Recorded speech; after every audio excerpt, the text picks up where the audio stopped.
les voisins qui nous ont donné un coup de main, avec également des services policiers. Un bâtiment commercial est complètement ravagé par les flammes à Brampton, en Estrie. Conflit de travail à The Gazette, la menace de grève est écartée pour le moment. Grosse semaine pour le gouvernement Harper. Demain, le discours du trône et mardi, le très attendu budget. Et avant le match des étoiles au Centre Bell, des centaines d'enfants, des jeunes, avec les mascottes. Elle est très, très excitée, là, à cause des Canadiens. On est toute la gang, c'est cool. On s'amuser, on vient ici pour le fun. Bon après-midi, bienvenue à LCN. Un incendie a éclaté dans une résidence pour personnes âgées à Prévost, dans les Laurentides. Le feu a pris naissance vers 7h30 ce matin dans une partie en construction du bâtiment. Une cinquantaine de résidents ont dû être évacués. Félix Séguin. On sait maintenant que l'incendie est d'origine accidentelle dans ce foyer L'Émeraude de Prévost, petite municipalité des Laurentides. Feu qui a pris naissance dans cette partie en construction du foyer tôt ce matin et qui s'est propagé au bâtiment qui se trouve à côté. Bon, ça a été endommagé par l'eau principalement, bien que l'arrière du bâtiment que vous voyez a été la proie des flammes et évidemment considéré comme étant une perte totale. Parlons maintenant des gens qui habitaient le foyer L'Émeraude. Il faut savoir qu'une cinquantaine de résidents qui ont tous été évacués avec succès, sans blessure, qui sont prises en charge par la Croix-Rouge, qui a ouvert un centre de coordination dans la municipalité de Prévost, à l'hôtel de ville, en fait. Il y a des personnes âgées qui ont été acheminées vers Sainte-Adèle, Morin Heights ou encore chez de la famille. Il y en a qui sont toujours à Prévost présentement. C'est une opération de secours et d'évacuation qui a été couronnée de succès, comme nous le dit un des témoins qui a dû secourir des gens aujourd'hui. Les pompiers se sont bien organisés, mais la Sûreté du Québec, elle y arrivait en grand nombre, y arrivait, et eux aussi nous aidaient à descendre des gens. Ça a bien été. Les pompiers ont dû combattre cet incendie avec beaucoup d'ardeur. Le froid ne les a pas aidés.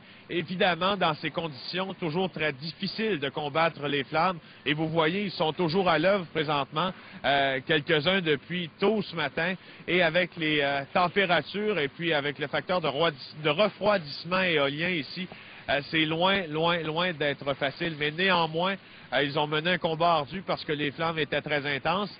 Il faut aussi vous dire que d'autres municipalités, les services incendies de d'autres municipalités ont été mises à profit, entre autres Saint-Hippolyte et Saint-Jérôme. Présentement, on dégage, on a des réservoirs de propane à l'arrière qu'on dégage pour pouvoir attaquer avec la pelle mécanique pour effectuer la dernière partie du débit. Nous sommes en attente de développement supplémentaire, bien que tout a été...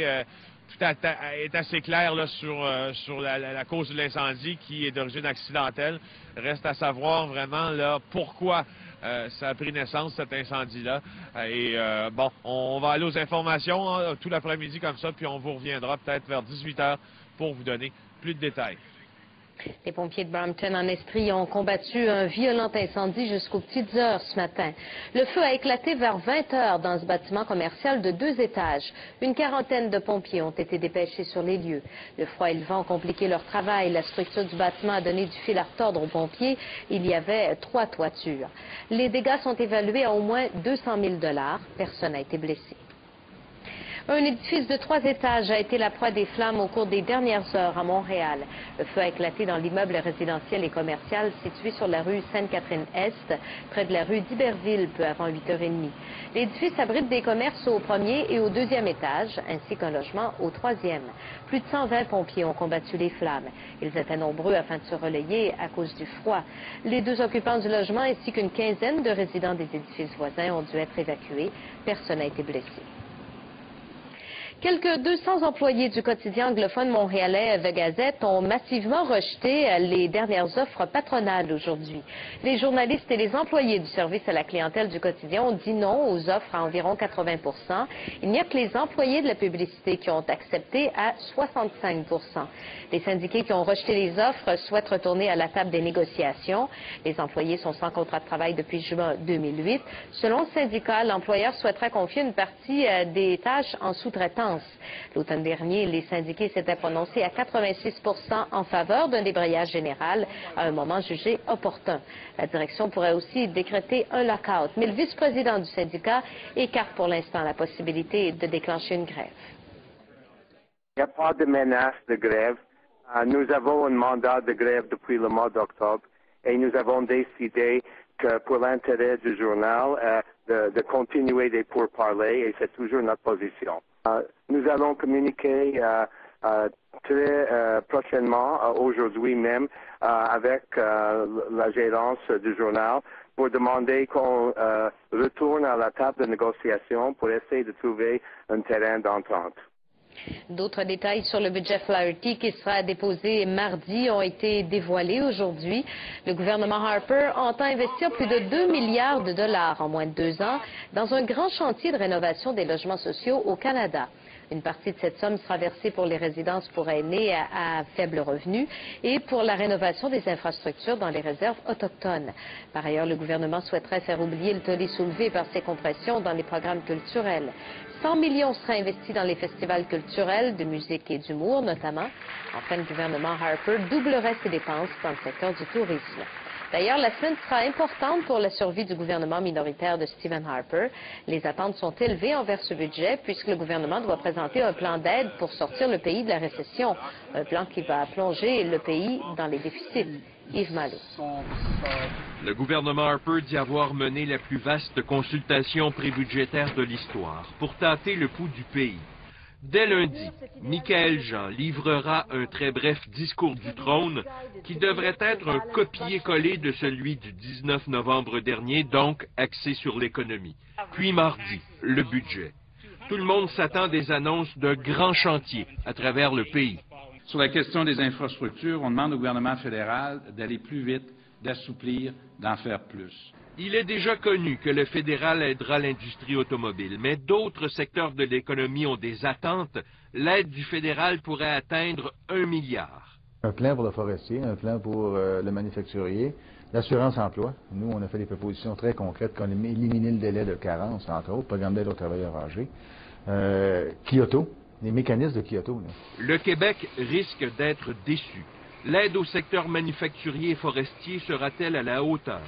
L'aide aux chômeurs sera-t-elle significative? Le fédéral ira-t-il de l'avant avec sa nouvelle façon de calculer la péréquation, une formule qui, dit le gouvernement Charest, ferait perdre au Québec jusqu'à 1 milliard dès l'an prochain? La majorité des provinces estime aussi que le fédéral aurait tort de baisser les impôts au moment où les gouvernements doivent investir massivement dans l'économie. Malgré cette opposition, le premier ministre veut aller de l'avant.